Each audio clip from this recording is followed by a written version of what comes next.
Hello and welcome. So you're getting ready for the GCSE Turkish exam, or maybe you're a parent, supporting your child through it.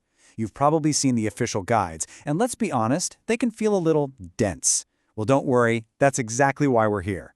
We're going to unpack the entire Pearson Edexcel qualification, making it all simple, clear, and a lot less scary. So, here's our game plan. We'll start with a big picture overview. Then we'll dive deep into the listening and speaking exams, followed by reading and writing.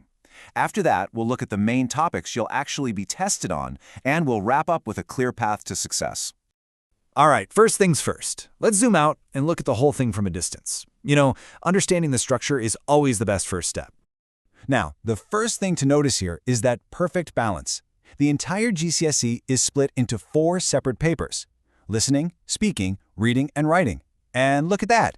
Each one is worth exactly 25% of your final grade. No single skill is more important than the others. So what does that tell us? It means that consistent effort across all 4 areas is absolutely the key.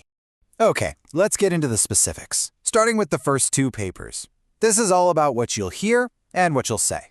So, paper 1 is your listening exam. You'll listen to recordings of people speaking Turkish in different situations, and then you'll answer questions about what you heard. And here's a key detail. The questions themselves might be in English or Turkish, but the focus is 100% on how well you understood the audio. Now, you've got 2 options here, 2 tiers. The foundation tier is about 35 minutes long, and it's really focused on making sure you can pick out the key information. The higher tier, on the other hand, is a bit longer, giving you an extra 10 minutes to deal with more complex, more abstract language. So, which one's for you? Well, if you're confident getting the main points of a conversation, foundation is a great fit. But if you really enjoy digging into the details and subtleties, the higher tier could be a fantastic challenge. Next up is paper 2, the speaking exam. This is your moment to shine and actually use your Turkish. It's conducted by your teacher, so it's a familiar face, but it's marked by an external examiner. And it's not just one big conversation. It's smartly broken down into 3 parts: a role play, a task where you talk about a picture, and then a more general conversation. It's a great way to show off your skills in different kinds of situations. And again, you can see how things step up a notch for the higher tier. The exam is a few minutes longer, but the really crucial difference is the grammar. For the higher tier roleplay, you're expected to use not just the present tense, but a past tense as well. It might seem like a small detail, but it's a really important step up in showing your fluency. Okay, we've covered the verbal and listening skills. Let's move on to the other half of the puzzle, reading and writing. Paper 3 is all about your reading comprehension. You'll get a paper with different kinds of written Turkish on it. We're talking things like emails, short articles, maybe even ads. And your job is to answer questions to prove you understood what you read. This paper also has a translation section where you'll need to translate a short text from Turkish into English. And just like the other papers, we see a clear difference between the tiers. The foundation exam is shorter, and it really sticks to texts that use common, everyday language. The higher tier is longer, and it's designed to challenge you with more complex writing, maybe on topics you haven't seen before. A good way to think about it is to ask yourself, am I more comfortable with familiar language, or am I ready to tackle something new? That'll point you in the right direction. And that brings us to the final piece, paper 4, writing. This is where you get to be the creator. It's your chance to produce your own written Turkish. You'll be given different prompts to respond to, and you'll also have to do a translation. But this time, you're going from English into Turkish, which is a fantastic way to show off your command of grammar and vocabulary. Now, this is pretty interesting.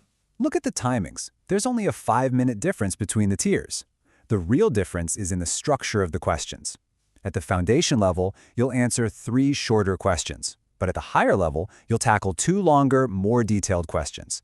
The focus for higher students is really on developing your points and building a more substantial argument in your writing. Okay, so we know how you're being tested on all 4 skills. But what are you actually going to be listening to, talking about, reading, and writing? Let's check out the 5 core themes that run through the entire exam. Here they are. These 5 themes are the backbone of the entire course. And the best part for students and parents is that they are all designed to be super relevant.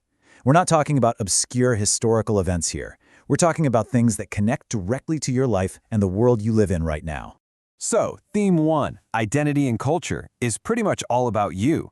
It covers things like your family and friends, what you do for fun, your daily life, how you use social media, and even cultural festivals and traditions. It's the most personal theme and a great place to start building your confidence. Theme 2 is all about getting out and about. You'll be talking about your hometown, what it's like, places you've been on holiday, or where you'd like to travel. It's really practical stuff, like how to book a hotel or ask for directions. It's about using Turkish in the real world. Next, a topic you know inside and out: school. This theme covers everything you can think of: your subjects, your daily schedule, school rules, exam pressures, and even fun things like school trips and special events. It's a chance to talk about a huge part of your life, but in Turkish. Theme 4 gets you thinking about what's next. What are your dreams and ambitions? What do you hope to study after your GCSEs? What kind of career are you interested in? It also touches on how knowing another language can open up job opportunities, which is, a pretty great motivator. And the final theme zooms out to look at the big wide world. This is where you might discuss things like major sports events, environmental problems, or different charity campaigns. Now here's the most important thing to understand. Any of these 5 themes can appear in any of the 4 papers. So when you're learning vocabulary for your hobbies in Theme 1, you're not just preparing for one question. You're getting ready for a potential listening task, a speaking prompt, a reading text, and a writing question. It is all connected. Okay, we've laid out the what and the how of the entire exam. Now let's talk about the most important thing: how you can set yourself up for success. Before we get into study tips, just take a second to look at this quote. This is from the official aims of the qualification. At its heart, this isn't just about passing a test. It's about building the skills and the confidence to actually talk to people, to communicate. That's the real goal, and it's an amazing one to have. So here it is, your 4 steps for recipe for success. Number 1, know the 4 papers inside and out, the timings, the question types, everything. Number 2, master those 5 themes we just talked about. 3, push yourself about practicing questions from both tiers, even if you're only aiming for foundation. And number 4, which is a constant, always be building your vocabulary. If you focus on these 4 things, you will be on a fantastic path. So what might have seemed like a confusing maze before is now hopefully a clear map. You can see the structure, you know the topics, and you have a path to follow. The journey is all laid out. The only question left is the one on the screen. Are you ready to get started?